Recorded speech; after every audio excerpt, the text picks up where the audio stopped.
hush, add some harmony. Somebody's calling my name. Hush, hush. Somebody's calling my name. Hush, hush. Somebody's calling my name. Oh my Lord, what shall I do? Shall I? Sounds like freedom. Sounds like freedom. Somebody's calling my name. Sounds like freedom. Somebody's calling my name. Sounds like freedom. Somebody's calling my name. Oh my Lord, what shall I do? Sounds like justice. Sounds like justice. Somebody calling my name. Sounds like justice. Somebody calling my name. Sounds like justice. Somebody's calling my name. Oh my Lord, what shall I do? Sing hush. Hush, somebody calling my name. Hush, somebody calling my name. Hush, hush, somebody calling my name.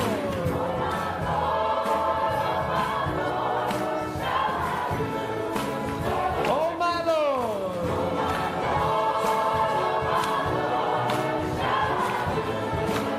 Oh my Lord.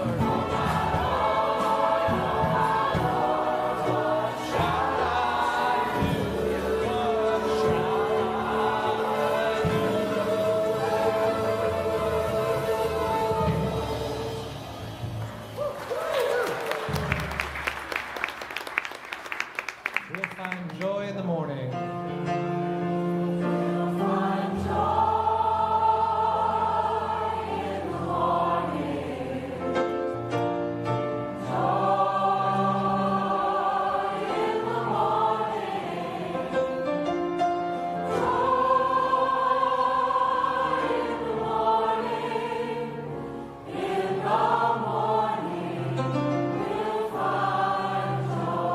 Let's sing that again. We'll find joy in the morning.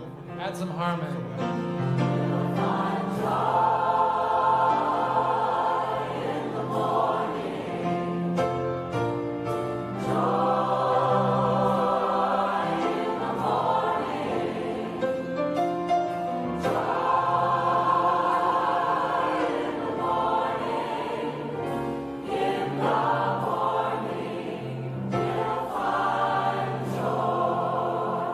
We find hope in our children.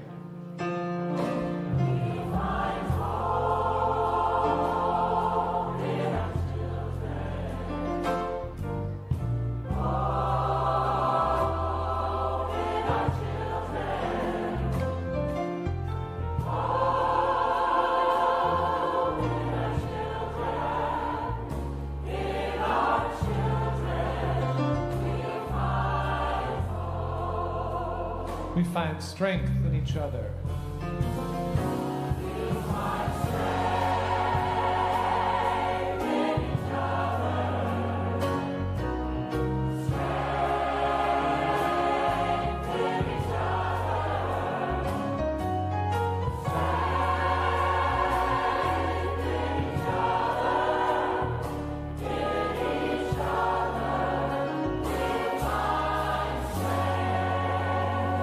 There is love all around us.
give up. Don't you give up. Keep moving on. Keep moving on. Not one foot in front of the other, and we will walk.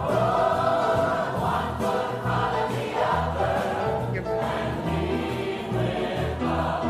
You gotta put one foot in front of the other, and we will walk.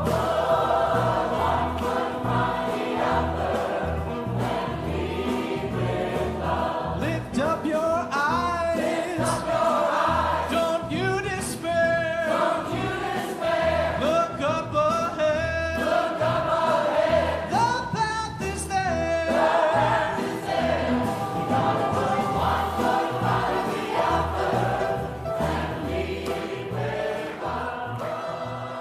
One foot in front of the other. Good morning.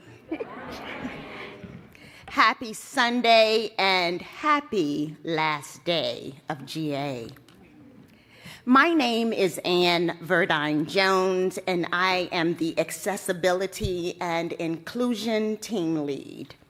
I am a brown-skinned African-American female with very short red hair. I am wearing a white shirt with lots of sparkles, blue eyeglasses, and a very bold silver necklace. I bring you greetings on behalf of the care teams. Yesterday, there were several technical issues regarding the lack of captions, sound, and accessibility concerns. We hear you. We have gathered as a collective to address those concerns. The reality is that we should have stopped the stream the minute missing captions and ASL were discovered, and yet we did not. This was an error on our part, for which we apologize and commit to being more mindful about the future. While communications and action steps will be disseminated via email later today, the care teams want you to know and feel that you have been heard. And we appreciate your voice, your heart and passion, and care for our beloved community. And good morning as well. My name is Kim Diana Connolly. I'm a white upper middle-aged woman with bleached blonde hair, and I am wearing a red shirt that says love is an action word. I use she, they pronouns, and I am wearing glasses. I join Anne on behalf of all the members of the care team, including my co-lead, the wonderful Reverend Christina Spaude. We are so grateful for how all of you and all of you online and all of you watching later have appeared with us this week. We're deeply appreciative for those who vulnerably shared direct experiences and helpful thoughts through tickets, in person, via live stream chats, offering ideas about our beautiful and perfectly imperfect GA community. We'll be interweaving your insights to evolve and transform, because ours is a living faith called forward to create ever-widening circles of inclusion and care. We have to remember that nothing will ever be flawless, but sometimes our interweaving creative ways through the flaws offers new magic in the future. So please be sure to complete your feedback survey or reach out with specific tickets to the care team, and let us know how to contribute your collective ideas to future gatherings of our General Assemblies. From the care team's blessing to all as we journey back to our separate lives, still connected in our hearts by the wonder of being together everywhere, meeting the moment.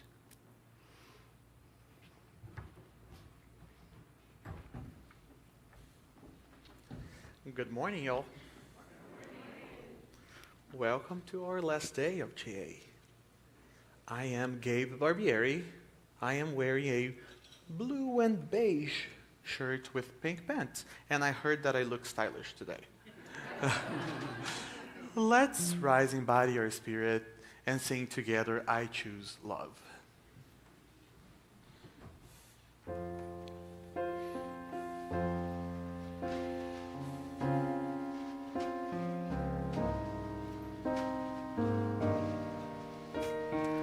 In the midst of pain, I choose love. In the midst of pain, I choose love.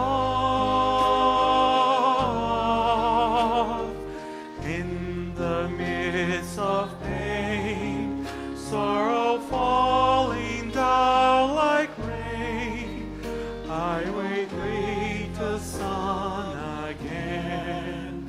I choose love. I choose love.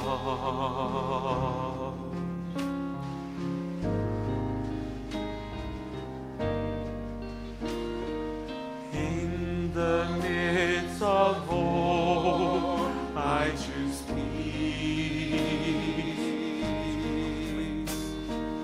In the midst of war, I choose peace.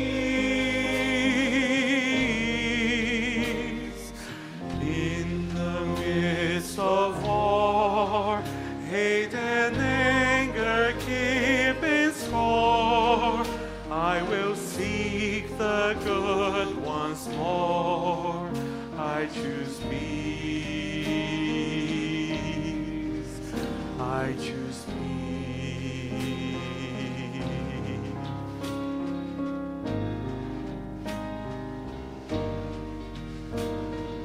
When my world falls down, I will rise. We need more volume on this. It's way too long. I will rise. When my world falls down, explanations can't be found. I will climb to holy ground. I will rise. I will rise.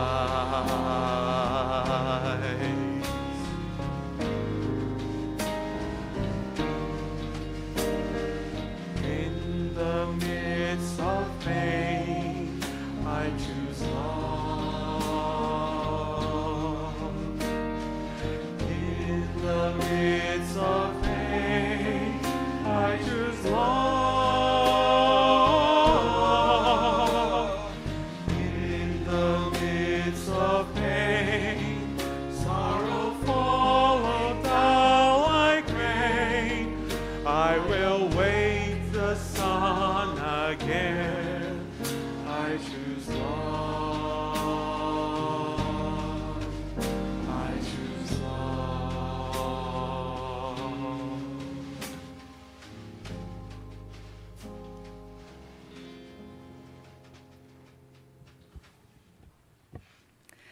Good Sunday morning, my friends. My name is Jen Youngsun Rue, and I use she and her pronouns.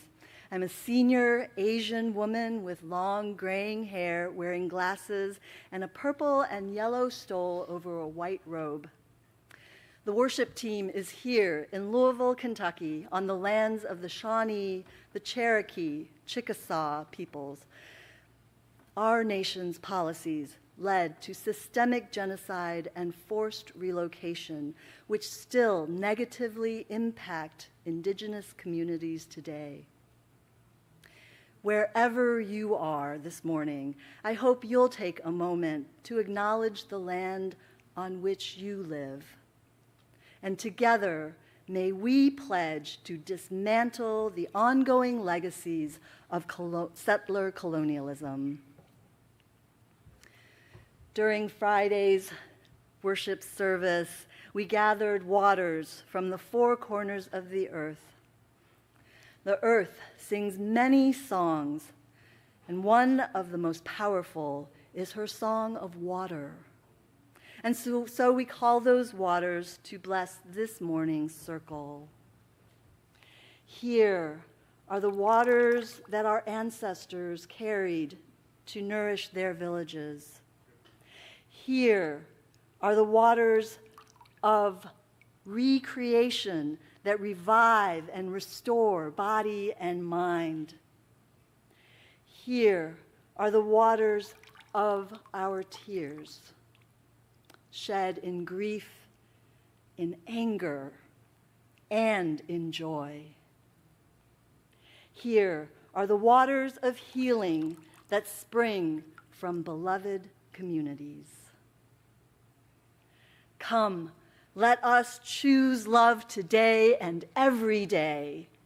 Come, let us worship together. I am David Oakes. My pronouns are he, him. If you need a visual description, I am a white elder quadriplegic using a power wheelchair, and both my hair and beard are white. I have been a psychiatric survivor activist for 50 years. I co-chair the Accessibility Task Force in our church in Eugene. The General Assembly started this service with the gathering of waters from all corners of earth. We light this chalice now, recalling the late author Bell Hooks, whose work was foundational to the modern concept of intersectionality. We light this chalice at the intersection of environmental and disability justice. We light this chalice with respect for the interdependent web of earth and all existence, of which we are a part. We light this chalice acknowledging that one of the principles of disability justice is also interdependence. We light this chalice in solidarity with the movement led by people with lived experience of being regarded as disabled. We light this chalice as revolutionaries who are on the side of love. We revolutionaries may feel alone at times. We light this chalice remembering Bell Hooks' words, those of us who have already chosen to embrace a love ethic. Know that when we let our light shine, we draw to us and are drawn to other bearers of light. We are not alone.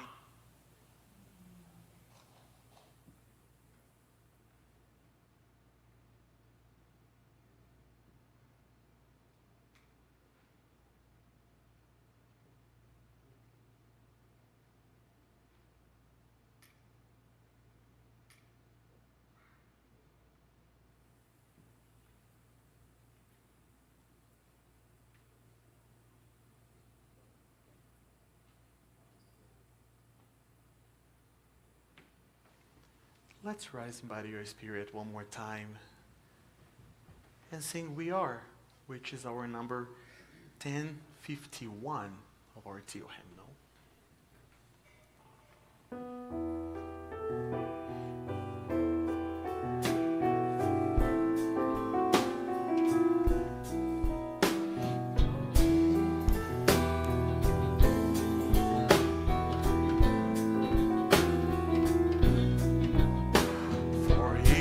That's born, a morning star rises and sings to the universe who we are. For a child that's born, a morning star rises and sings to the universe who we are. For a child that's born, a morning star rises and sings to the universe who we are. For a child that's born, a morning star rises and sings to the universe who we are.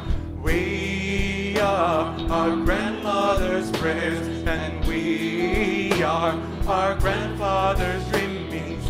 We are our breath of our ancestors. We are the spirit of life. We are mothers of courage and fathers of time. We are daughters of dust and the sons of great visions. We are sisters of mercy and brothers of love. We are lovers of life and the builders of nations. We are seekers of truth and keepers of faith. We are makers of peace wisdom of ages. We are our grandmother's prayers, and we are our grandfather's dreamings.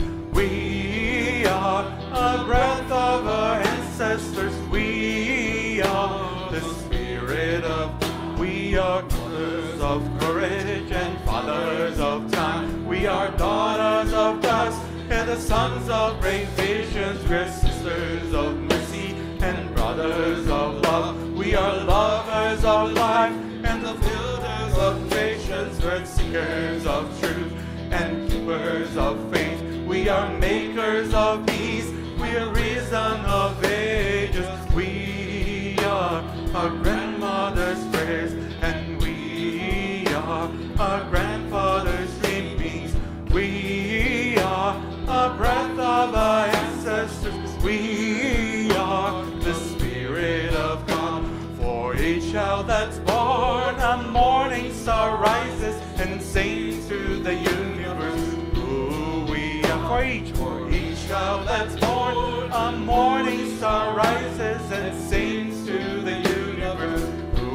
One more time. For each child that's born, a morning star rises and sings to the universe who we are. For each child that's born, a morning star rises and sings to the universe who we are.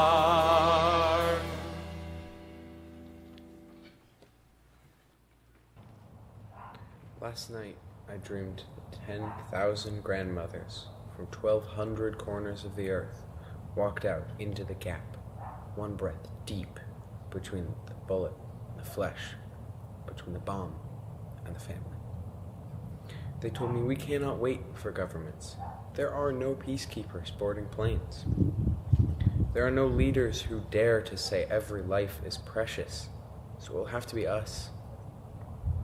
They said we will cup our hands around each heart and we will sing the earth's song, the song of water.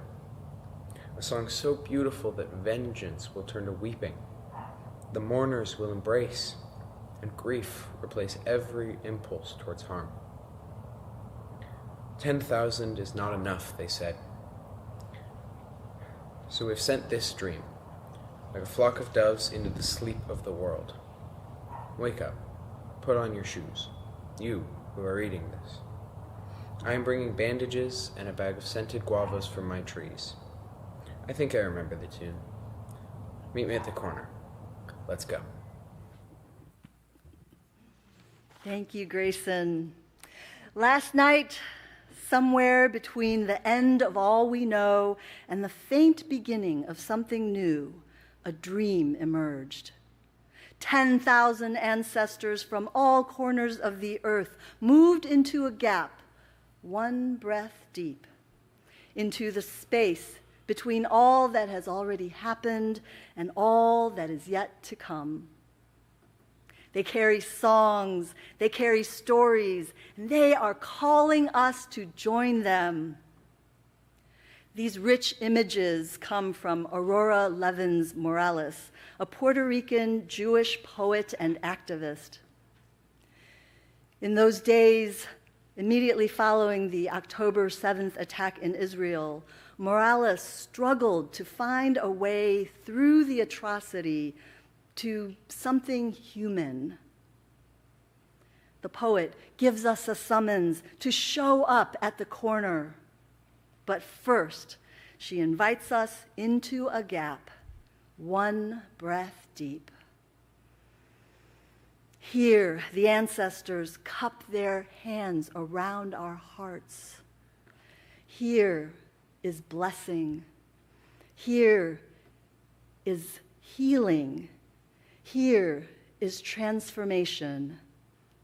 Here is worship. For many people living in the United States, these past several years have left us profoundly and deeply unsettled.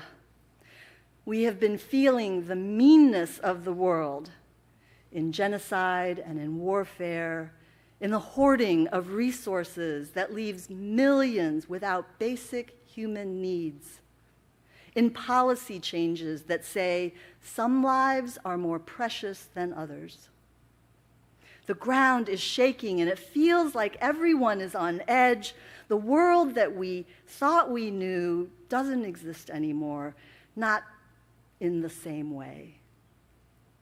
The Turkish journalist Ece Temelkuran writes about the decline of democracy, and she says that we are grieving in future tense. We're grieving in future tense, grieving what has already been slipping away, even before it's gone, grieving what has already been lost and what may yet be taken. Some of this grief may be new for people who have not had to name this before. The structures of white supremacy have remained well hidden in the background of life, quietly shaping what was accepted as normal, natural, or simply the way things are. But now, what has been hidden is becoming harder to ignore, and more people are waking up to the urgency of this moment, rousing them from what the poet calls the sleep of the world. Now, I know that many of you are already awake. You are doing everything that you can to proclaim every life precious, everyone deserving a chance to live fully and freely.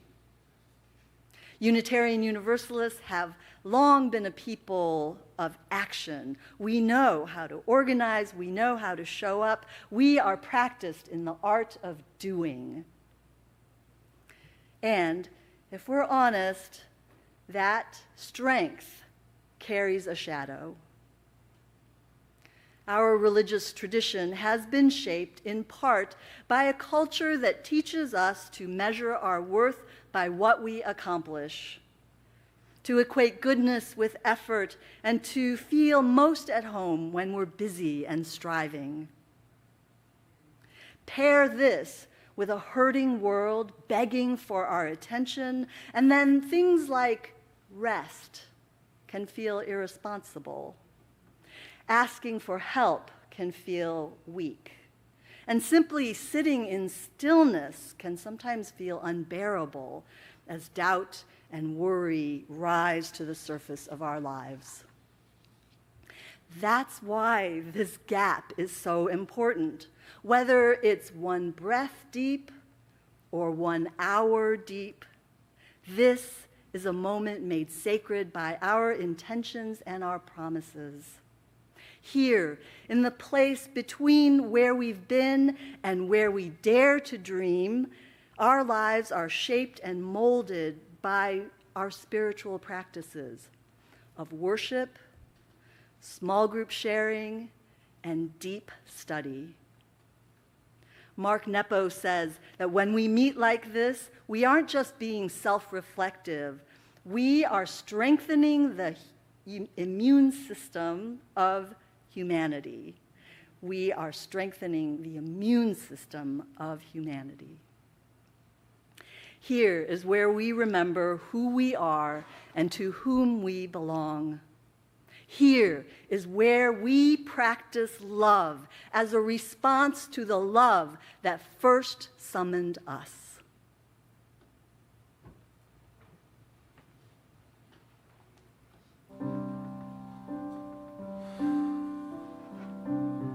Still seating. Let's take this moment to sit in this gap, to acknowledge who we are, what we feel, where we are, and we think about what comes after later. We're gonna sing a song that is gonna be new for most of you, and it is very short. You're gonna learn very quickly, so just listen once. Be still and breathe. Be still and be. Listen to heartache. Listen to grief. Be still. this moment, I want you to focus more on your body, your soul, your mind. Then focus on singing out loud. Take a deep breath and let's acknowledge together. Let's be still, let's breathe, and then acknowledge the heartbreak that we deal with on a daily basis and the grief. Be still and breathe. Be still and be. Listen to heartache, listen to grief. Be still and breathe. While heartache and grief might be true for you right now, or yesterday, or a week ago, gladness is also true. I'm so glad to be here with you guys today. Joy is also true. So let's also acknowledge those feelings and let them coexist with all the heaviness that we feel in the current moment of our lives. Be still and breathe. Be still and be. Listen to gladness, listen to joy. Be still and breathe. Let's sing this one more time. Be still and breathe. Be still and be. Listen to gladness, listen to joy. Be still and breathe. As we turn on the news, as we walk around and talk to different people, sometimes we experience some anger. That's normal. Also some hurt. And those are also valid feelings. We are whole. Doesn't matter what feelings we are dealing with. So let's sing together that we're listening to our anger and to our hurt. Be still and breathe. Be still and be. Listen to anger, listen to hurt. Be still and breathe. I want to sing this verse one more time, but I want to challenge you to sing this as inward as you can do. Very intimate. Be still and breathe. Be still and be. Listen to anger, listen to hurt. Be still and breathe. In our next little verse, we're going to acknowledge beauty and grace, that it is always present. At least it should be present, right? So my challenge for you right now is to smile. Even though I cannot see your smiles right now because of the masks, I am challenging you to sing this smiling and expressing this beauty and this grace. Bring this to this environment now. Be still and breathe. Be still and be. Listen to beauty, listen to grace. Be still and breathe. Let's sing this one more time. Be still and breathe. Be still and be. Listen to beauty, listen to grace. Be still and be. And ending this moment of breathing and stillness and reflection. If you have somebody sitting by you, or here in our studio, or at home, or in the satellite places, I want you to look to your side, look to the other side. Find somebody, find a connection. And we are going to sing together that we're going to listen to you and listen to me. And I want you to sing this to somebody else, not to yourself right now. That's our moments that in sitting with our feelings, sitting with our reality, we are also connecting with other people and sharing that and drawing strength from one another. Be still and breathe. Be still and be. Listen to you, listen to me. Be still and breathe. One more time. Be still and breathe. Be still and breathe. Listen to you, listen to me. Be still and breathe. One more time. Be still and breathe. Be still and be. Listen to you, listen to me. Be still and breathe. Now, as we end this moment of breathing, we're gonna sing one last time. Voices only. We don't need instruments for that. And I want you to hear one another, or here, or at home, or in the satellite.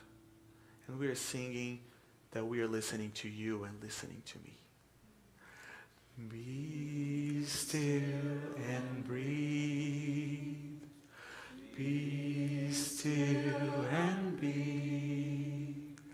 Listen to you, listen to me. Be still and breathe.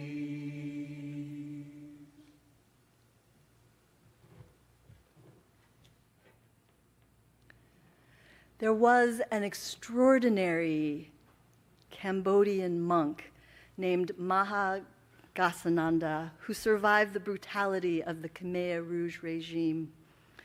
Later, he served in the refugee camps, and in one of those camps, he opened a Buddhist temple, despite threats from the authorities that anyone who attended would be killed.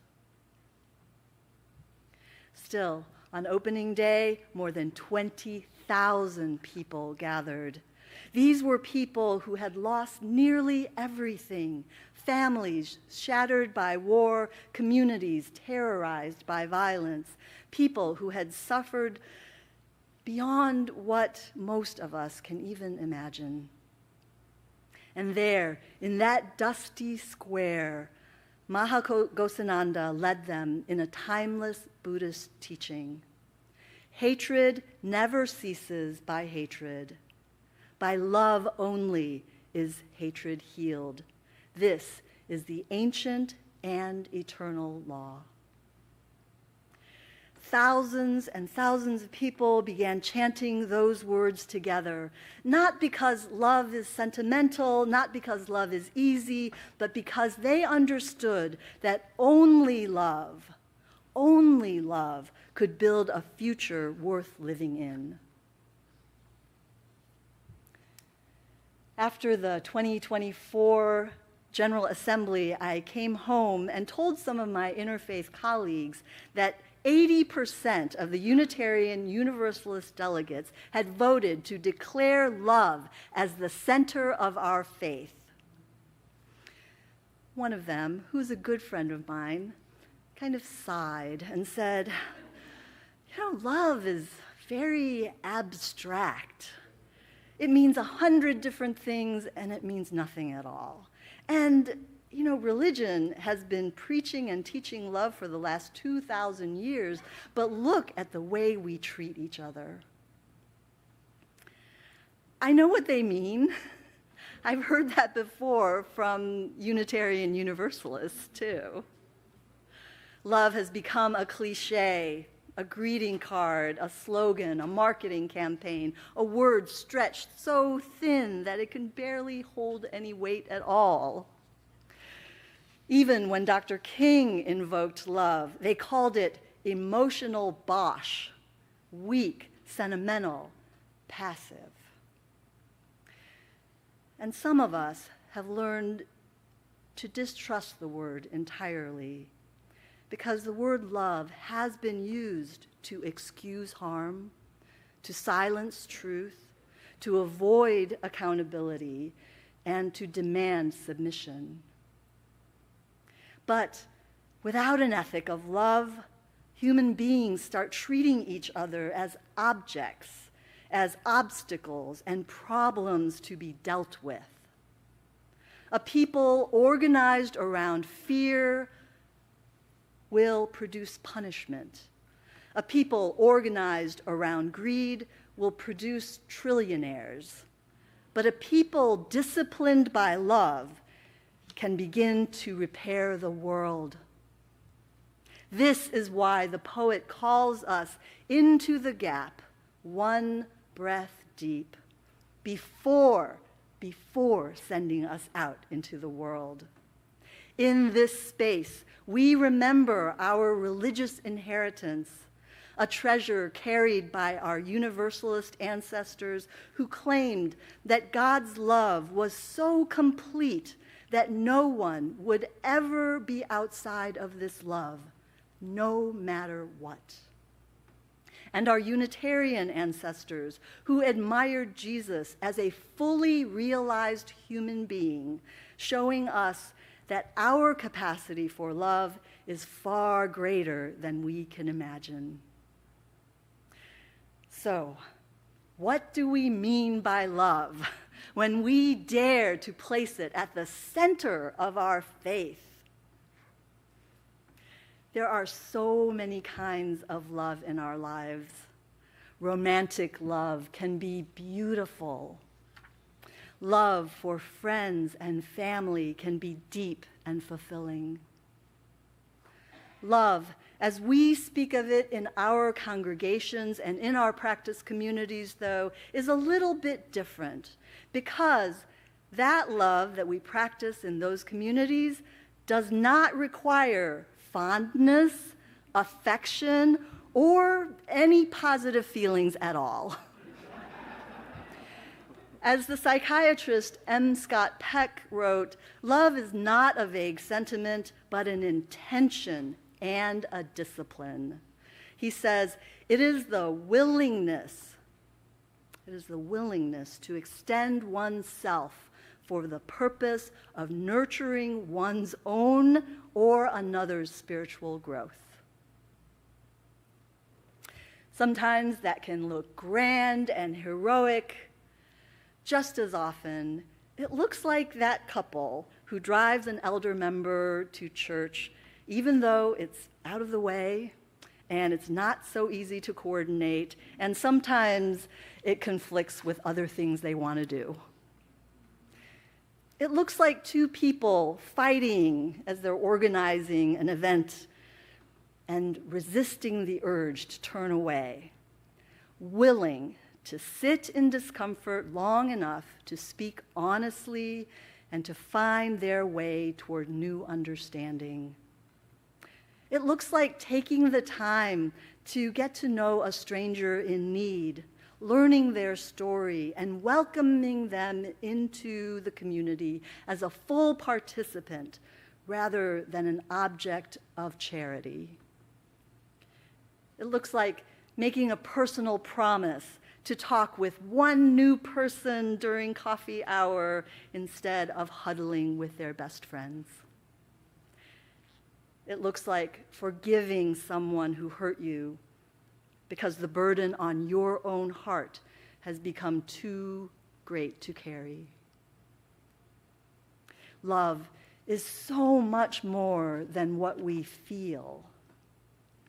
It is a discipline we choose freely and willingly for the sake of another's growth and well-being, including our own. My friends, I know that love is a word that carries many, many different meanings. Its power can feel fragile in the face of the forces gathered against us. At times, we may even doubt that love will prevail. Still, I am profoundly grateful to the Unitarian Universalists that we have not given up on love.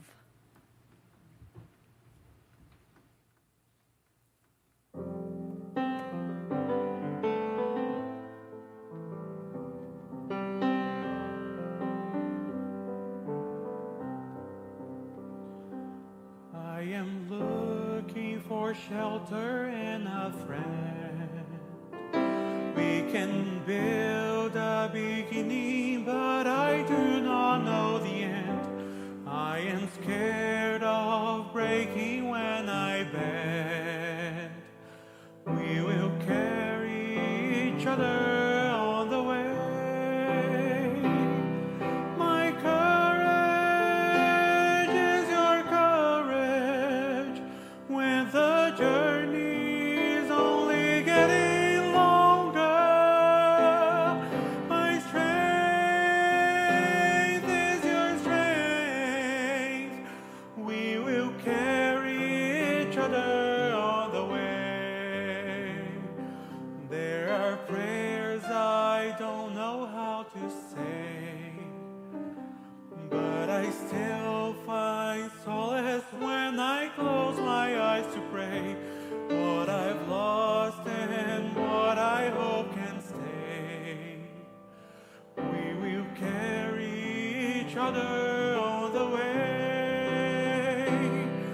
My courage is your courage when the journey is only getting longer. My strength is your strength. We will carry each other on the way.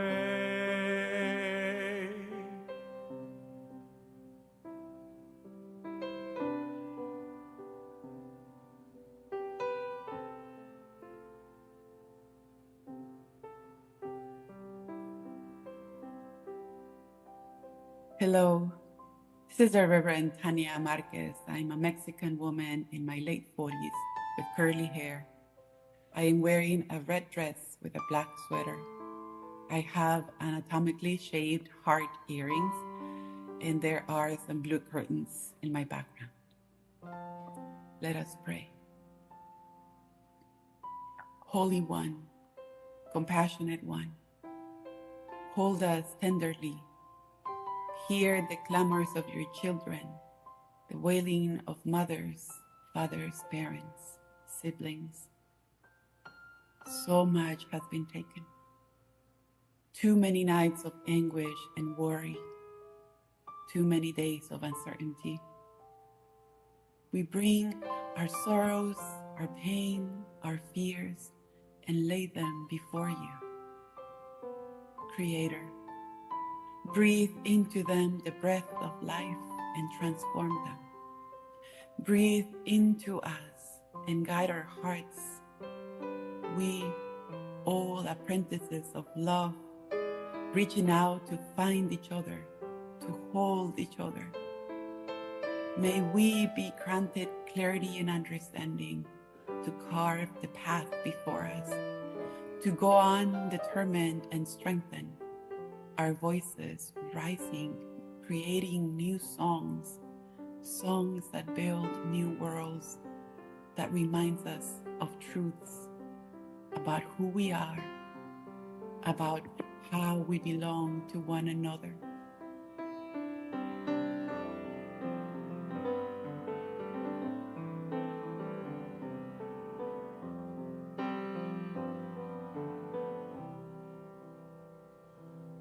I am full and I am running out.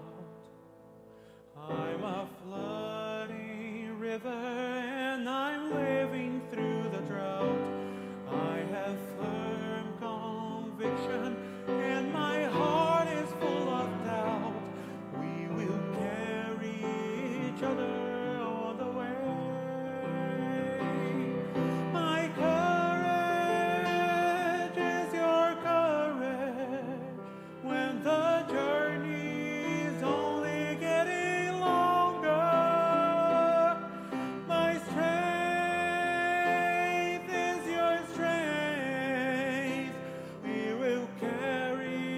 each other on the way. There are people I have never met.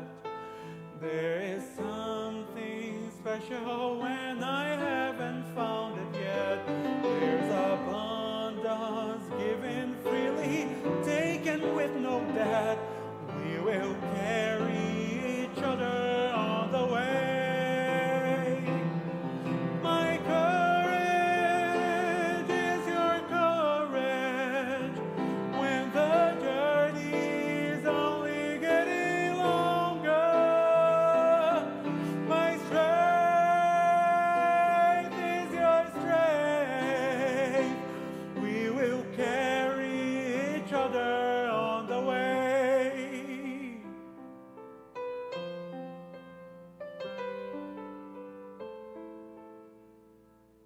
Oh, divine love, shape us, turn us into vessels of your essence, embodied love, loving in all directions, embodied love, tending, holding, expanding, rising. Amen. Ashe.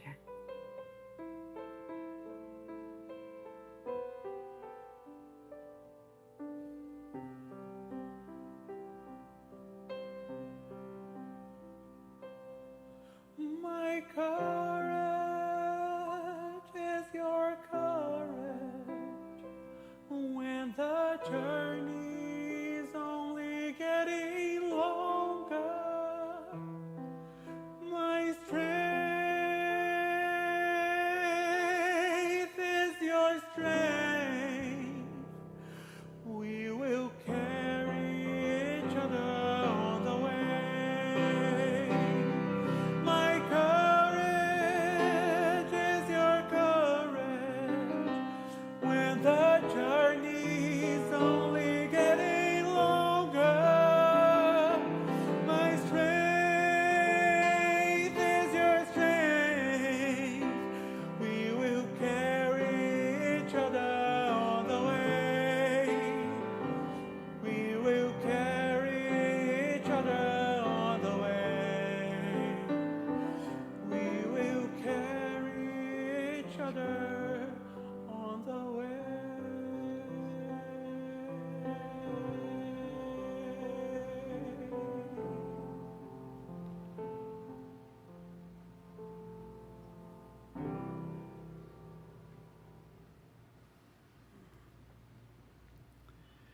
I'm Perry Montrose, the Director of Faith Formation at All Souls Unitarian Universalist Congregation in New London, Connecticut.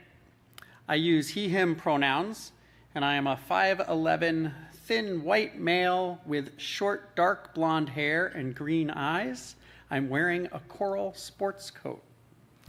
And I am Barbara Montrose. I use she, her pronouns, and I'm a 5'7" cisgender woman with shoulder-length blonde hair colored by Miss Clairol. I'm wearing a tan dress and a scarf with a little orange in it for a pop of color. I'm Nora Montrose. I use she, her pronouns, and I'm a 4'4", 10-year-old girl with curly blonde hair, green eyes, and a pink dress. My father of blessed memory drank his morning coffee out of a mug with a quote that said, "There is only one happiness in life, to love and be loved."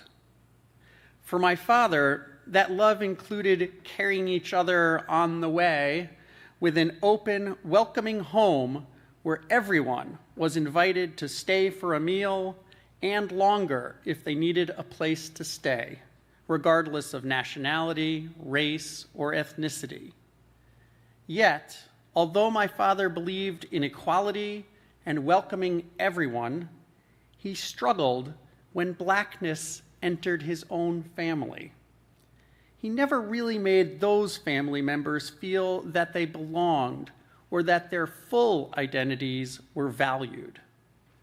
To love and be loved can be made complicated by our human frailties and contradictions. Love is moving from simply welcoming to an embrace of belonging. We're learning what that means in our Unitarian Universalist family as we continue to draw the circle wider. Imagine walking through the front doors of a new church, a new beginning. Everyone is welcoming you. But you don't feel like you fit in. This is how many people feel, and it is our job to help them feel included and like they belong. To do that, we need to hear who they are and what their needs are. We are learning to listen to voices that have not always been heard. But sometimes we need our hearing aids. We also need to listen to our own inner voice. I work in homeless services. We were discussing the cuts happening and the threat of losing funding because of our use of words like diversity and equity. I felt fear and panic sink in. Then I remembered the people I serve. I love them so much. And just noticing that love that I have in me created a shift. I realized that no matter what an administration takes away or how it oppresses, it cannot take away my ability to love people. I felt emboldened, defiant to the fear and panic, because I knew no matter what happens, I can love people. I choose love. To reflect on love further and hear more voices, we asked the congregants of All Souls New London to respond in words and art to the question, what is love and what does it look like? Hi, my name is Karen, and this is my answer to the question, what is love and what does it look like? I think there's a creative energy at the center of everything. Life yearning for life, interconnecting each piece of existence, and in humans, that energy feels like love. So life generates life in the garlic bulb sold by the organic farmer at the Saturday market. That gathering feels like a celebration and reunion, even when I'm a stranger there. And the garlic tastes like earth and passion, and I use it to feed the ones I love. The garlic cloves, the farmer market joy, and chickadee chirps give us courage to gather in protest against the January 6th insurrection, trusting that doing the right thing will engender more of the right thing. And we bolster each other with our presence at home, in the market, at church, and in the public square. Love is the force that gives us courage to stand with each other. It is at the core of every piece of existence. It is in every brushstroke as I paint and pray in the doctor's waiting room. Love is the creative energy at the center of it all. Love is an emotion, but that is a very broad term. Love is watching your sibling take a chocolate bar from its hiding place, knowing mom was saving it and not saying a word. Love is seeing that person, that special one, and lighting up, no matter what mood you're in. Love is choosing to take a nice long bath instead of a quick shower and just soaking the stress out. Love is inviting a friend and catching up over worries, interests, and finding comfort in the fact that you're together. I'm Dallas, and to me, love comes in many forms, including familial, communicational, romantic, and even the small acts of openness between strangers. But it is always rooted in the balance of pain, beauty, and strength. It can be fragile because it asks us to be open and vulnerable, yet strong because it prevails through that vulnerability and helps people stay connected through difficult times. Love is never perfect, but its imperfections are what makes it real and meaningful. Love shows up in simple actions such as the courage to forgive and the act of listening and the choice to stay connected even when it's hard. Sometimes love is shown through big moments, but often found in everyday care and understanding. Love holds us together and reminds us that despite our differences, we need one another and share that acceptance. Love is caring about someone or something, even though you don't have to, because this someone or something could bring a lot of joy. Without love, people wouldn't care about anyone or anything, and society wouldn't get anywhere if you don't care about anything. If they didn't care about their house, those are all forms of love, and if everyone didn't care about anything, I mean, they would have like no motivation to do anything, and where would society be at? Just kind of hanging around, kind of dying off, you know? No one would care about anything, you know? In the drawing I drew, there's a hole in the heart, but inside of the heart is somebody caring for someone. That's what love is. Hello, we are John and Linda Sargent. Attention and observation are an aspect of love, opening our minds and hearts and drawing as close as we can to knowing another being's world. We make room for their essence in our awareness. After hours in his kayak watching, John's hands, brushes, and paints have given us a moment with the common terms. During the summer of repeated visits to a bird gathering place, he was awed by the ease of the terns' acrobatic flight.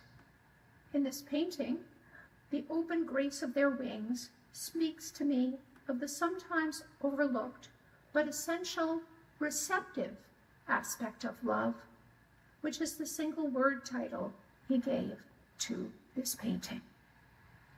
I think love is when someone is affectionate to you, which can be showed in a lot of different ways. You might not always see it when you argue with your mom or if you have a disagreement with your friend. There's love everywhere. Even if you don't feel it or see it, it's like when your mom argues with you. She's only doing that because she cares about you and doesn't want you to get hurt from a boy or dying here, all to keep you safe. Another way of love is from your friends when they invite you somewhere or even just coming to talk to you every day. Just little gestures every day is love. Especially there's a lot of love in you. Might not feel it, but every day you do something to show affection, like walking your dog, making coffee in the morning for your mom. You will always find love in yourself and around you. Like brushing your hair is self-love, cleaning the house is both. If you live alone or if you live with your loved one or just cleaning the house for your parents, the littlest things count. But my picture is someone holding hands, which shows love from your friends or loved ones. Just remember, love is all around you, even if you don't realize it. Hi, my name is Adrian Dow. I'm a relatively new congregant here. The artwork that you're looking at is a piece gifted to me by my yoga teacher, Kim Abraham, who is one of the nicest people and kindest souls I've ever met. And love to me is kind of exemplified by people like her. When she first met me, she didn't know who I am, but she had never met me before, of course, didn't know my name, and invited me to her yoga class and said that she, after a while, she told me that when she first met me, she recognized me right away, and I felt seen and heard in a way that I've only felt a couple other times, and those are people that will be in my life forever, like my co-parent and my best friends. And I mean, it's the sort of love that you would only expect from a parent or a member of your family. And I truly feel that the people of New London are a found family, and that is how I appreciate and have learned to appreciate love in the world is through that. And that's it. My name is Nora. When the world is at its last string, that string is a magic harp string. Love is a bonding connection, and without it, no one can survive. Family, friends, and communities depend on each other, and they depend on the things that hold them together. That thing is love. Flowers cannot bloom without the sun, and we cannot bloom without love. Love is our umbrella in the rain. Love is not always something we see, but something you can feel. Before babies can even say the word love, they know it and feel it. When you fall, it is love that catches you. Love is the everlasting light in the dark. We may have all come from different values and beliefs, but in the end, we all find the way to love.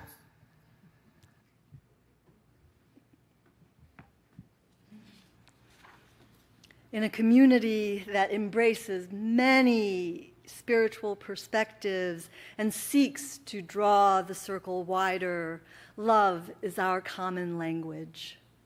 It allows us to speak of the mystery we cannot name, the goodness of life that exceeds us, and the sacred ties that bind us each to all. As Nora said, flowers cannot bloom without the sun, and we cannot bloom without love. When you fall, love is what catches you. Love is the everlasting light in the dark. So, are you ready to be disciples of love? Yes. All right. Now, I know that talking about discipleship may feel unfamiliar in a Unitarian Universalist setting. We have seen how easily discipleship can be distorted when it becomes a cult of personality rather than a liberating path. For some people, the word disciple carries painful associations: control, hierarchy, the surrender of one's own spiritual authority. But the discipline and the discipleship that I'm talking about and inviting us all into is all about studying love. It's about practicing love. And it's about moving in the world having been formed by love. Every path of formation can reorder a life and give it a new center of gravity, because every discipline asks something of us. To be a disciple of love is to allow ourselves to be reshaped and stretched, often beyond what is comfortable, especially when we are called to love our enemy. Or, in UU words, to affirm the inherent worth and dignity of all, even of those who would use their power to deny that dignity to others. Discipleship is not easy, and yet following the way of love is what keeps us from being consumed by the very forces that we are trying to resist. Without a discipline of love, our activism will burn out. Our longing for justice can become untethered from mercy, and we risk becoming spiritually starved. I know what that feels like. When I returned to parish ministry after years in healthcare chaplaincy, I was so swept up in the busyness of the congregation and the urgency of meeting this moment that I nearly forgot the very practices that made such work possible. My physical health suffered. My mental health suffered. And this is why the ancestors, in their wisdom, call us into the gap, call us into moments of spiritual practice. before we fill our bags with scented guava and bandages and rush out into the world, those ancestors call us to first gather in places like this, where grief is never denied, where joy is welcomed with abandon, a place where people return to the practices that shape them, where disciples study love carefully, practice it imperfectly, and when they fail, begin again, begin again. The world is weary of righteous, performative righteousness. Instead, this hurting world needs people who can remain human in inhumane times. It needs people who can tell the truth without surrendering to cruelty, who can resist despair without pretending everything is going to be okay. So, my friends, the world is calling us to the corner. So gather up your things, take one another's hands, and let's go together as disciples of love.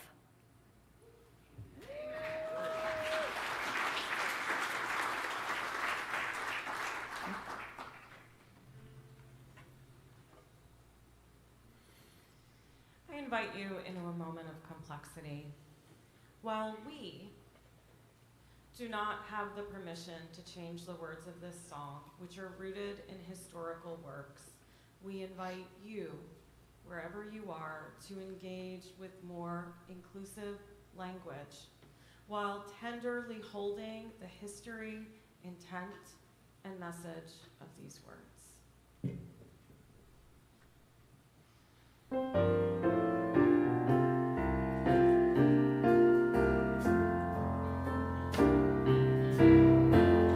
We walk in love, united in purpose, with joy our hands, and lift up one voice. We speak the truth with strength and compassion, resounding with hope, with courage and joy. Before we move forward to the other verses, I want to invite you to rise in body or spirit and sing with us.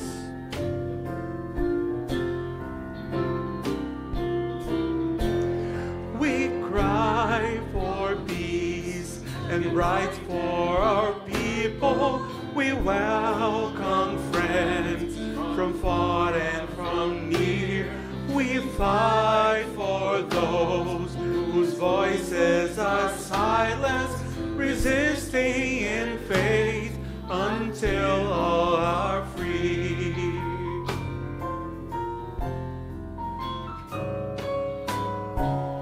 We dream a world of justice and kindness.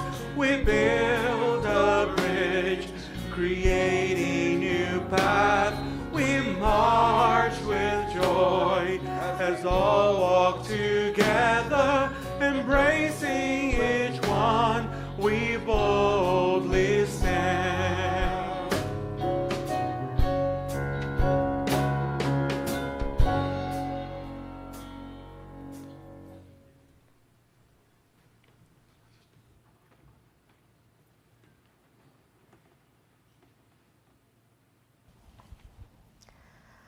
Hello, I'm Nicole Presley, Director of Organizing Strategy with Side with Love at the UUA. And over the past year, I've heard many people in coalitions I'm a part of ask, where are the faith leaders? This question comes from real concern. So much of the suffering we are witnessing, so many of the attacks on our democracy and human dignity are being carried out in the name of faith. And then I will sit in an entirely different coalition space, and I'll hear people talk about the ways that faith is showing up powerfully in this moment. They point to clergy kneeling on a cold pavement to protest ICE abductions. They point to UU leaders traveling to Selma after voters in the South were stripped of political power and representation. But what is often missing from both of these conversations is what we look to as evidence to prove faith is showing up, and the work it takes to make those moments possible. Sometimes we can all forget the infrastructure that builds and sustains our justice movements. The training centers, the conversations, the spiritual anchors, the places that teach strategy, build relationships, and nurture resilience. Places like our congregations and this faith community. Movements do not emerge out of nowhere. They are built by communities that develop leaders and hold them through some of the hardest struggles of our time. Sometimes that work shows up in public witness and gets widely shared in photographs or on the news, and sometimes it is much quieter. Sometimes it is a workshop in a small room teaching people how to keep their neighbors safe. Sometimes it is a Zoom room sharing tools on voter mobilization. Sometimes it is the embrace offered after a climate disaster that reminds someone that they are not alone and that the community always provides. That is what Side with Love does. We build the capacity for faithful and strategic action that can change our world because it changes us and it changes everyone we encounter. We do this through the UU Solidarity Initiative, a nationally coordinated effort bringing together UU organizations and other networks to support immigrant communities under attack. Together, we organize UUs to call Congress members every 3 minutes for 10 straight days to oppose expanded ICE funding. We submitted thousands of public comments supporting asylum seekers' right to work and trained congregations to provide Know Your Rights education for local businesses. We do this through Create Climate Justice. While climate change is a global crisis, its impacts are felt locally. Alongside our congregations, we have fought unfair utility rate increases, advocated for safe and healthy housing, and we're working to develop hubs of climate resilience so that everyone in our communities can be safer and more prepared in the face of climate disruption. We do this through You, the Vote, registering voters, creating safety at the polls, and mobilizing thousands of voters in their elections. And with our Solidarity Summits, which are training and equipping people of faith across the country to organize more deeply, to build stronger relationships and partnerships, and strengthen the infrastructure we need to sustain the people that make up our movements. And we do this through The Gathering, a monthly event that offers spiritual grounding and political education that reminds people of the truth, that you are not what this regime says you are, that trans people are divine, that disabled people are whole and holy, that indigenous peoples who stewarded this land long before it was called the United States are still here, that Black lives, Arab lives, immigrant lives, and many more, none of these lives are disposable, that their bombs will not erase us, their policies do not define us, and their hatred will never win. Love wins again and again. That is the work of Side with Love. Not to just believe, not to just proclaim it, but to make it so in our policy, in our congregations, and in our larger world. That is what your generosity makes possible. When you give to Side with Love, you are not simply supporting a program, you are building a powerful ministry that is investing in leadership, relationships, and the resilience that movements need to survive and to win. Thank you for your faithful work, and thank you for your generosity.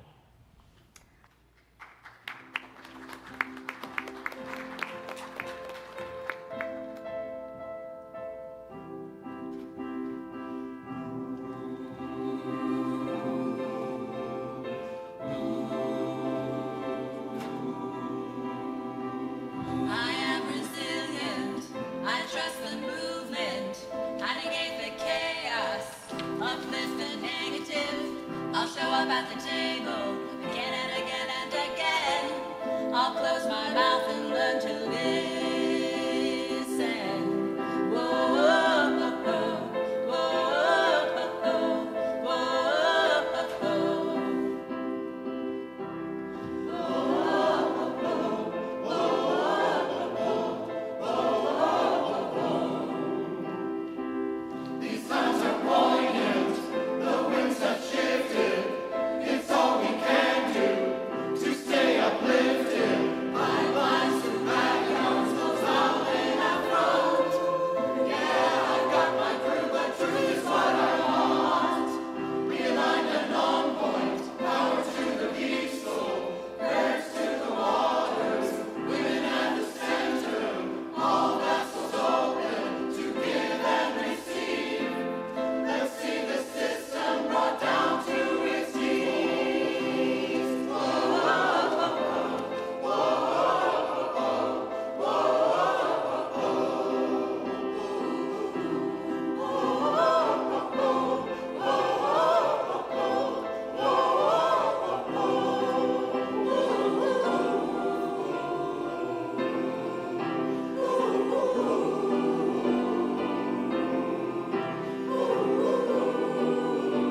And now we'll extinguish our chalice.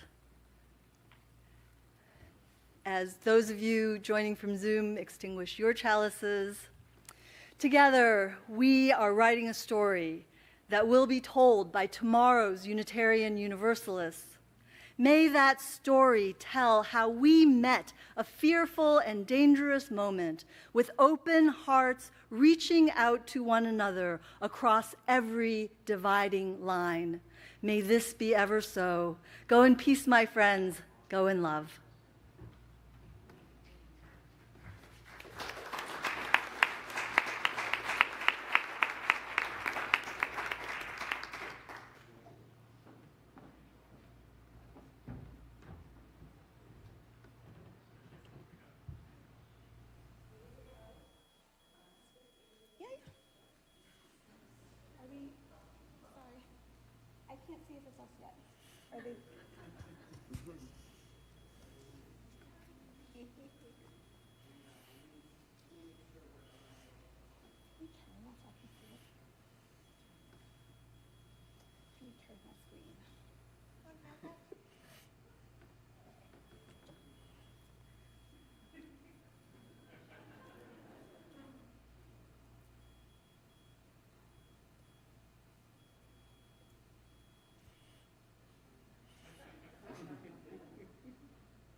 Hi.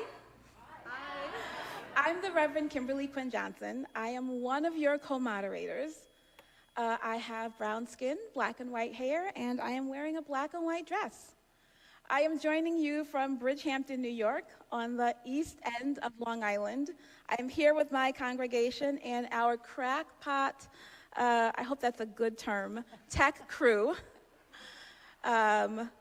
We have been worshiping with you this morning at our meeting house. We know that many of you are doing the same from your own congregational homes. It has been good to be together today in this worship and all week for this General Assembly. And I'm Bill Young, your other co-moderator, and I'm joining you from Louisville. I am an older white man who uses he, him pronouns. I have gray hair, glasses, and a red and white checkered shirt. As our time together comes to a close, we give thanks for this gathering, for the worship, the learning, the conversations, the decisions, and the community we have shared. May we carry forward the spirit of this gathering as we continue the work of love, justice, and community in the places where we live and where we serve. Thank you, everyone. Thank you for your participation, your care for one another, and your commitment to our shared faith. May the connections, learnings, and inspiration of this gathering continue to strengthen our work together. We no longer require a motion or a second or a vote to adjourn. So, with gratitude and hope, we now call for the official adjournment of the Assembly in 2026. Thank you.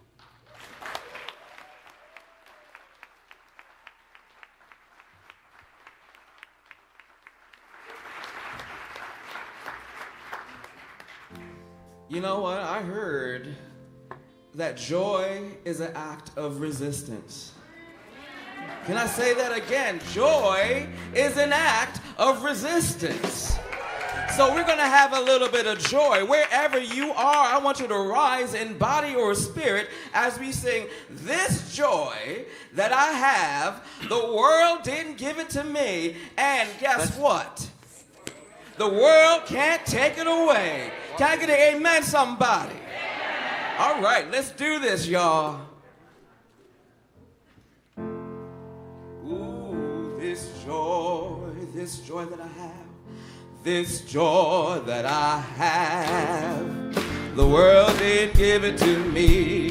Oh, this joy that I have, The world didn't give it to me. Oh, this joy that I have, the world didn't give it to me. The world didn't give it, the world can't take it away. Oh, this joy that I, the world didn't give it, the world didn't give it to me. The world didn't give it to me. Oh, this joy, this joy that I have, the world didn't give it. The world didn't give it, the world didn't give it, the world can't take it away. This strength that I have, this strength that I have, the world didn't give it. The world didn't give it to me.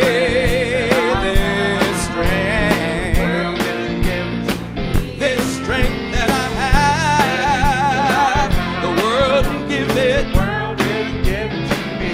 The world didn't give it. The world didn't give it. The world can't take it away. This love that I have, this love that I have, the world didn't give it. The world didn't give it to me. The world didn't give it to me. This love, this love that I have, the world didn't give it. The world didn't give it to me. The world didn't give it. The world didn't give it. The world can't take it away. I think we're gonna need to take it up a little bit.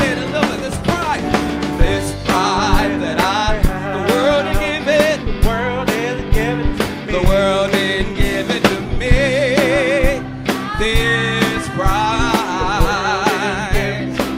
This pride that I have, the world didn't give it. The world didn't give it to me. The world didn't give it. The world didn't give it. The world can't take it away. I think we're gonna need to take it up a little bit more. This peace that I have, the world didn't give it. The world didn't give it to me. The world didn't give it to me. That I have, the world didn't give it to me. This peace that I have, the world didn't give it. The world didn't give it to me. The world didn't give it. The world didn't give it.